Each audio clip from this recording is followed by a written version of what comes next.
Please Mallanna garu.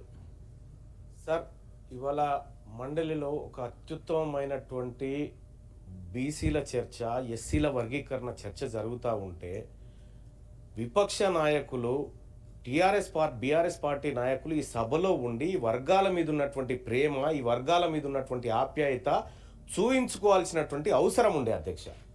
అది లేకుండా అత్యంత కీలకమైనటువంటి నిమ్న వర్గాల గురించి ముఖ్యమంత్రి గారు ప్రకటన చేసే సమయంలో వాకౌట్ చేయడం అంటే ఈ వర్గాలను అవమానించిన తీరుగా కనిపిస్తూ ఉంది అధ్యక్ష.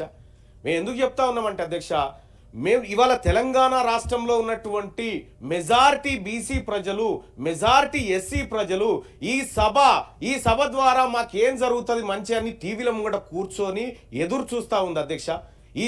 ఈ రాష్ట్ర ప్రభుత్వం ఎలాంటి మంచి చేయబోతుందో అని చూస్తున్నటువంటి సందర్భంలో వాళ్ళు చర్చలో ఉంటే బాగుండేది అధ్యక్ష. ఇది దురదృష్టకరమైనటువంటి అంశంగా భావిస్తా ఉన్నాం అధ్యక్ష. ఏవిఎన్ రెడ్డి గారు. సరే, ప్రజాస్వామ్యంలో నిరసన తెలపొచ్చు, కానీ దానికి ఒక పద్ధతి అంటూ ఉండాలి కదా అధ్యక్ష. మొన్న 12th నాడు కూడా when governor was addressing this was the menace,